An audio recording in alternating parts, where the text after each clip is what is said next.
इकाई 2.8 हम कर रहे थे उपन्यास में प्रेमचंदोत्तर युग। हमने लास्ट पढ़ा था मनोविश्लेषणवादी उपन्यास। प्रेमचंदोत्तर युग में सबसे पहले आया था मनोविश्लेषणवादी उपन्यास, जिसमें हमने जिनेंद्र कुमार, ईला चंद्र जोशी, अगय और डॉक्टर देवराज के बारे में पढ़ा था, उनके उपन्यासों के बारे में पढ़ा था।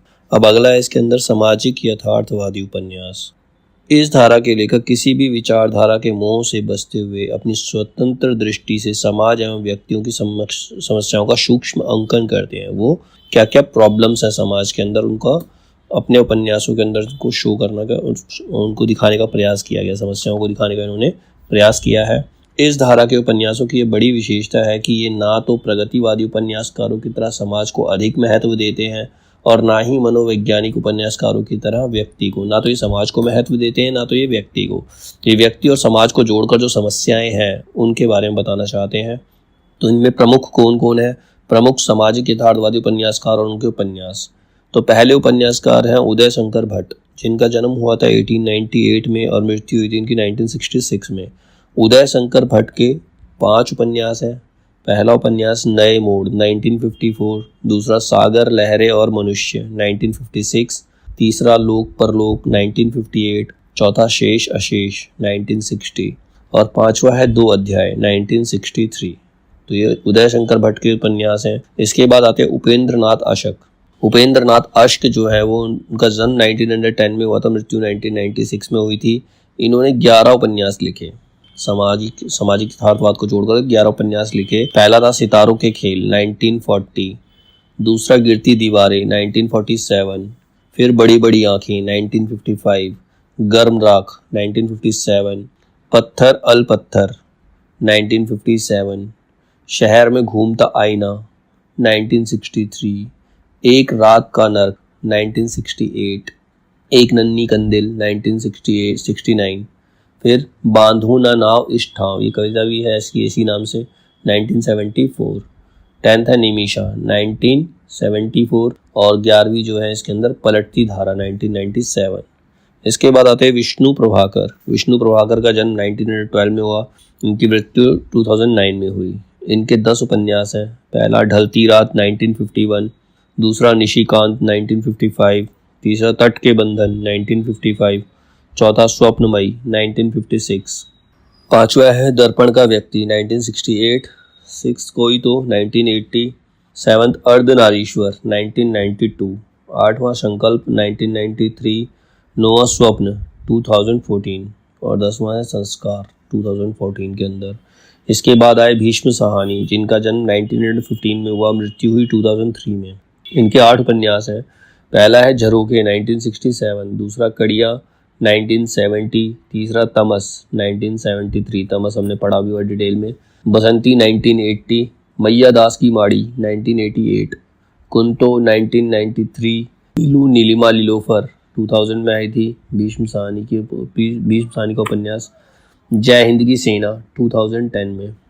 फिर है अमृत लाल नागर, इनका जन्म हुआ 1916 में, मृत्यु हुई इनकी 1990 में। इनके 15 उपन्यास हैं। पहला है महाकाल 1947, सेठ बाकेमल 1955, बूंद और समुद्र 1956, शतरंज के मोहरे 1959, सुहाग के नुपुर 1960, अमृत और विष 1966, 7 घूंघट वाला मुखड़ा 1968, एकदा नैमी शारण्य 1972, मानस का हंस 1972, ये हमने पढ़ा है मानस का हंस। फिर लिखा नाच्यो बहुत गोपाल 1978, खंजन नयन 1981, बिखरे तिनके 1982, अग्निगर्भा 1983, करवट 1985 और फिर पीड़िया 1990। अगले उपन्यासकार है अमरकांत। अमरकांत में ने लिखे 10 उपन्यास। पहला सूखा पत्ता 1959, ग्राम सेविका 1962, कटीली राह के फूल 1963, आकाश पक्षी 1967, काले उजले दिन 1969, बीच की दीवार 1981, सुखजीवी 1982, इन्हीं हथियारों से 2003, सुन्नर पांडे की पतोहू 2005, फिर खुदीराम। अब इन उपन्यासकारों के बारे में थोड़ी थोड़ी डिटेल पढ़ते। सबसे पहले उदय शंकर भट्ट है। उदय शंकर भट्ट कृत सागर, लहरें और मनुष्य को कोई विद्वान आंचलिक उपन्यास मानते हैं। कई विद्वान जो कहते हैं कि आंचलिक उपन्यास है, किसी अंचल विशेष से लेकर लिए गए। इसमें मुंबई के निकट बरसोवा के मछुआरों की जिंदगी का यथार्थ और मार्मिक चित्रण हुआ है। सागर, लहरें और मनुष्य के अंदर मुंबई के निकट एक बरसोवा जगह का नाम है, वहाँ के मछुआरों की जिंदगी का यथार्थ और मार्मिक चित्रण किया गया है। नए मूड उपन्यास में शिक्षित एवं स्वावलंबी स्त्री की विवशता का अंकन हुआ है। लोक परलोक में ग्रामीण जीवन पर आधुनिक सभ्यता के बढ़ते प्रभावों का चित्रण किया गया है। लोक परलोक जो उपन्यास है, इसमें ये बताया गया कि जैसे जैसे आधुनिक समस्या बढ़ रही है तो उसका प्रभाव ग्रामीण जीवन पर कैसे पड़ रहा है, वो बताया गया है इसके अंदर। शेष अशेष में साधु सन्यासियों के पाखंड युक्त भ्रष्ट चरित्र का चित्रण हुआ है। इसमें बताया गया कि साधु सन्यासी जो किस प्रकार से भ्रष्टाचार फैला रहे हैं, किस तरह से लोगों को भरमा रहे हैं। फिर है उपेंद्र नाथ अश्क। अश्क के कई उपन्यासों का नायक केंद्रीय पात्र चेतन है। ये उपन्यास है गिरती दीवारें, शहर में घूमता आईना, एक नन्ही कंदिल, बांधो ना नाव इष्ठाव, पलटती धारा। इन्होंने गिरती दीवारों की रचना श्रृंखलाबद्ध रूप से की है, जिस पर फ्रांसीसी उपन्यास रोमा फ्लू का प्रभाव है। बड़ी बड़ी आंखें को सुमित्रा नंदन पंत ने गीति उपन्यास कहा है, मतलब एक गीत के रूप में उपन्यास लिखा गया है। गर्म राख उपन्यास में नायक जगमोहन के जीवन का अंकन है। एक रात का नरक उपन्यास अश्क के ही उपन्यास एक नन्ही कंदिल का एक अंश है, मतलब इसका एक पार्ट है। फिर विष्णु प्रभाकर के ढलती रात में ब्रिटिश भारत के सन 1920 से 1936 तक की सामाजिक राजनीतिक स्थितियों का चित्रण हुआ है। मतलब ढलती रात के अंदर ब्रिटिश जो भारत में आए थे, उनका 1920 से 1936 तक राजनीतिक स्थितियां किस प्रकार की थी, उसका वर्णन किया गया है। निशिकांत उनके पहले उपन्यास ढलती रात 1951 का ही एक पुनर्लिखित रूप है। तट के बंधन उपन्यास में प्रेम एवं विवाह तथा नारी समस्याओं को केंद्र में रखकर लिखा गया है। स्वप्नमयी में तर्क से परे कल्पनामयी और एक स्वप्नजीवी स्त्री के जीवन का चित्रण किया गया है। कोई तो उपन्यास कोई तो में स्त्रियों के जीवन की नैतिक रूढ़ियों एवं बलात्कार पर आधारित समस्याओं को इंगित किया गया है। अर्धनारीश्वर उपन्यास में स्त्री के शोषण, बलात्कार एवं यातना का वर्णन करते हुए स्त्री पुरुष संबंधों की जटिलता का अंकन किया गया है। संकल्प में प्रत्यक्षता स्त्री की मनः स्थिति का वर्ण चित्रण हुआ है। विष्णु प्रभाकर की दृष्टि में पुरुष एवं नारी प्रबल आकर्षण से मुक्त होकर ही पूर्ण रूप से मुक्त हो सकते हैं। जब वो एक दूसरे के आकर्षण से बाहर निकलेंगे तभी उन्हें मुक्ति प्राप्त हो सकती है। फिर आते हैं भीष्म सहानी। भीष्म सहानी सामाजिक यथार्थवाद के महत्वपूर्ण रचनाकार, उन्होंने सामाजिक यथार्थवाद को बहुत अच्छी तरीके से दर्शाया है। भीष्म सहानी कृत झरोखे उपन्यास में एक बच्चे के माध्यम से आर्य समाजी परिवार की संस्कारगत जड़ता का विश्लेषण एवं उसके प्रति विद्रोह की प्रेरणा दी गई है। फिर कड़िया उपन्यास में विपरीत संस्कारों वाले मध्य वर्गीय पति पत्नी की जीवन कथा का वर्णन है। इसमें लेखक ने स्त्री की आर्थिक आत्मनिर्भरता के अभाव में पुरुष की बढ़ती हुई निरंकुशता और उसके परिणाम स्वरूप परिवार विघटन की अनिवार्यता को रेखांकित किया। इसमें क्या बताया, कड़ियों में क्या बताया गया है, जो मध्य वर्गीय पति पत्नी है, जिसमें पत्नी काम नहीं करती है, वो आर्थिक रूप से आत्मनिर्भर नहीं है, तो पुरुष उसके ऊपर निरंकुश हो जाता है, मतलब उसके ऊपर अत्याचार करने लगता है और उसी के परिणाम स्वरूप परिवार बिखरता है। तमस उपन्यास भीष्म सहानी का सबसे प्रसिद्ध उपन्यास है। यह 1947 ईस्वी के मार्च अप्रैल में पंजाब में हुए भयानक सांप्रदायिक दंगों पर आधारित है। इसमें लाहौर के आसपास के 5 दिनों की कहानी वर्णित की गई है। तमस में सांप्रदायिक उन्माद के चित्रण के साथ साथ उन स्थितियों और कारणों का भी चित्रण हुआ है जिनके फलस्वरूप आपसी वैमनस्य ने दंगों का रूप ले लिया। ब्रिटिश शासन और उसके कारिंदों को दंगे भड़काने की योजना का सूत्रधार चित्रित किया गया है। इसमें दर्शाया गया है कि बड़े लोगों की स्वार्थ पूरक नीतियां जन समाज से संबंधी की जीवन से खिलवाड़ करके बड़े बड़े राष्ट्रों का इतिहास और भूगोल बदल देती है। फिर है बसंती उपन्यास। बसंती उपन्यास में महानगर दिल्ली में राजस्थान के अप्रवासियों की झुग्गी बस्ती में रहने वाली एक भावुक लड़की बसंती की कहानी है। उपन्यास की केंद्रीय पात्र बसंती शोषण का शिकार होने पर भी जीवन में आस्था बनाए रखती है और व्यवस्था से लड़ती है। मैया दास की माड़ी ऐतिहासिक पृष्ठभूमि पर लिखित उपन्यास है। इसमें सन 1840 से 1920, 1840 से 1920 ईस्वी तक के पंजाब के सामाजिक राजनीतिक जीवन का यथार्थ चित्रण हुआ है। उपन्यास में मैया दास, धनपत तथा हुकूमत राय के माध्यम से 3 पीढ़ियों की सामाजिक सांस्कृतिक चेतना के क्रमिक विकास का इतिहास प्रस्तुत किया गया है। कुंतो उपन्यास में नारी जाति की पराधीनता का अंकन हुआ है। इसमें विभिन्न स्त्री पात्रों के पतियों की पर स्त्री गमन की समस्या को उठाया गया है। नीलिमा नीलोफर में हिंदू मुस्लिम युवक युवती के प्रेम संबंध की कथा कही गई है। फिर है अमृतलाल नागर। अमृतलाल नागर ने 3 प्रकार के उपन्यास लिखे हैं। एक सामाजिक यथार्थ के उपन्यास, दूसरा सामाजिक राजनीतिक परिवर्तन के उपन्यास जिनकी पृष्ठभूमि 1850 से 1950 ईस्वी तक का समय है, तथा तीसरा लिखा है ऐतिहासिक सांस्कृतिक उपन्यास।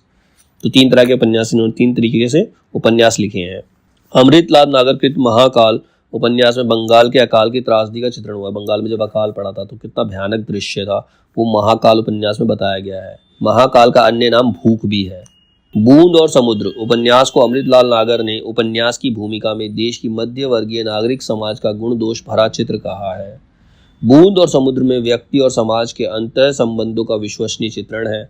उपन्यास लखनऊ के एक बड़े और पुराने क्षेत्र चौक पर केंद्रित है। इसमें भारतीय समाज के विभिन्न रूपों जैसे रीति नीति, जीवन दृष्टियां, मर्यादाओं, टूटती और निर्मित होती हुई व्यवस्थाओं का चित्रण है। उपन्यास का समय काल भारतीय गणतंत्र की स्थापना के आसपास है, मतलब 1950 के आसपास का है। डॉक्टर गोपाल राय ने बूंद और समुद्र को महाकाव्यात्मक आयाम का उपन्यास कहा है। शतरंज के मोहरे उपन्यास में 1820 से 1837 ईस्वी तक के अवध के क्षेत्र के जीवन का वर्णन है। इसमें अवध के नवाबों एवं अंग्रेजों के बढ़ते वर्चस्व के मध्य पिसती हुई अवध की जनता का चित्रण हुआ है। सुहाग के नुपुर तमिल महाकाव्य शिल्पदिकारम पर आधारित उपन्यास है। इसमें मध्यकालीन कुल वधुओं तथा बाहरी वधुओं का चित्रण हुआ है, अर्थात पत्नी एवं गणिका। पत्नी जो है वो कन्नगी है और गणिका जो है माधवी है, उनके द्वंद्व को प्रस्तुत किया है इसके उपन्यास के अंदर सुहाग के नुपुर में। अमृत और विश्व में स्वतंत्र भारत के 15 वर्षों के राजनीतिक एवं सामाजिक जीवन का चित्रण है। साथ ही एक संपादक के जीवन के माध्यम से तत्कालीन जीवन की जटिलताओं को प्रस्तुत किया गया है। 7 घूंघट वाला मुखड़ा उपन्यास के केंद्र में बेगम समरू का चरित्र है। इसमें स्त्री हृदय का अंकन हुआ है। एक दाने मिशारण्य में सांस्कृतिक पुनर्जागरण के साथ आचार्य भार्गव, सोमाहुति एवं नैमिष आंदोलन का चित्रण हुआ है। मानस का हंस तथा खंजन नयन क्रमशः तुलसीदास तथा सूरदास के जीवन को केंद्र में रखकर लिखे गए जीवनी परक उपन्यास है। मानस का हंस तुलसीदास के लिए लिख के जीवनी है, जबकि खंजन नयन जो है वो सूरदास की जीवनी है। मानस का हंस हिंदी साहित्य की अमूल्य निधि है। इसकी रचना लखनवी शैली में की गई है। बीच बीच में अवधी बोली के प्रयोग से ग्रामीण झांकी का जीवंत एवं रोचक चित्रण हुआ है। इसमें तुलसीदास के जीवन संघर्ष को प्रामाणिक एवं क्रमबद्ध तरीके से प्रस्तुत किया गया है। यह उपन्यास इरविंग स्टोन के वॉन गॉग एवं माइकल एंजेलो पर आधारित उपन्यासों की याद दिलाता है। मधुरेश के अनुसार तुलसी के प्रसंग में नागर जी ने दोहरे विरोध का जोखिम उठाया है। एक और तुलसी के चरित्र को अखाड़ों और रामलीला के माध्यम से सामाजिक संगठन की परिकल्पना द्वारा हिंदूवादी आधार देकर लोगों द्वारा उसे गुरु गोलवलकर की जीवनी तक कह देने का खतरा उठाया है। वहीं मोहिनी के प्रसंग द्वारा दूसरे वर्ग के लोगों को तुलसीदास के चरित्र के अपकर्ष के आरोप के लिए उकसाया है। मानस का हंस में 3 स्त्री पात्र हैं। 3 कौन कौन है? चम्मो सहुआइन, विधवा राजकुमारी और एक रत्नावली, जो तुलसीदास के प्रति प्रणय भाव रखती हैं। तीनों को ही तुलसीदास से प्रेम होता है। खंजन नयन में एक तरफ धार्मिक सांप्रदायिकता का विरोध है तो दूसरी तरफ हिंदू प्रजा के प्रति मुस्लिम शासकों के व्यवहार में अंतर को उभारा है। सूरदास ने अपने जीवन के 104 वर्षों में इब्राहिम लोदी, बाबर, हुमायूं और अकबर का शासनकाल देखा था। खंजन नयन में सूर के युग का सर्वांगीण चित्रण हुआ है। कुंतो मल्लाहिन के साथ सूर की प्रेम कथा की बुनावट के कारण नागर जी को अनेक पाठकों की नाराजगी भी झेलनी पड़ी। नाचियो बहुत गोपाल उपन्यास दलित समाज पर केंद्रित है। उपन्यास की प्रमुख पात्र निर्गुनिया के ब्राह्मण युवती से मेहतर समाज में जाने की कथा वर्णित की गई है। करवट उपन्यास में लखनऊ के एक खत्री परिवार की 3 पीढ़ियों जैसे लाला मुसद्दी लाल और उनके पुत्र वंशीधर टंडन और पौत्र देश दीपक से संबद्ध कथा वर्णित है। करवट में वर्णित समय काल लगभग 1805 ईस्वी से 1905 ईस्वी तक का है। फिर पीढ़ियां उपन्यास करवट का अगला चरण है। इसमें खत्री परिवार की आगे की 3 पीढ़ियों की कथा है। इसमें 1905 से 1985 तक का इतिहास समेटा गया है। इसके बाद आते हैं अमरकांत कृत सूखा पत्ता में कृष्ण नामक युवक की प्रेम कहानी का अंकन है। आकाश पक्षी में स्वतंत्र भारत के समाज में व्याप्त अंतर विरोधों का चित्रण किया गया है। काले उजले दिल में परिवार में विमाता की उपस्थिति से नायक के व्यक्तित्व का विघटन दिखाया गया है। बीच की दीवार में एक स्त्री के अनेक पुरुषों के प्रति आकर्षण की कहानी कही गई है। इन्हीं हथियारों से अमरकांत का सर्वाधिक चर्चित उपन्यास है। इसमें नायक बलिया जनपद है। उपन्यास में भारत छोड़ो आंदोलन जो 1942 में हुआ था, भारत छोड़ो आंदोलन से लेकर स्वतंत्रता प्राप्ति तक के बलिया के सामाजिक जीवन का चित्रण हुआ है। बलिया एक जगह का नाम है। इन्हीं हथियारों से उपन्यास के लिए अमरकांत को 2007 का साहित्य अकादमी पुरस्कार मिला था। तो अमरकांत को साहित्य अकादमी पुरस्कार इन्हीं हथियारों से उपन्यास के लिए मिला था 2007 में। इन्हें श्रीलाल शुक्ल के साथ संयुक्त रूप से 2009 में ज्ञानपीठ पुरस्कार से भी सम्मानित किया गया था। तो ये सारे थे यथार्थवादी उपन्यासकार, सामाजिक यथार्थवादी उपन्यासकार।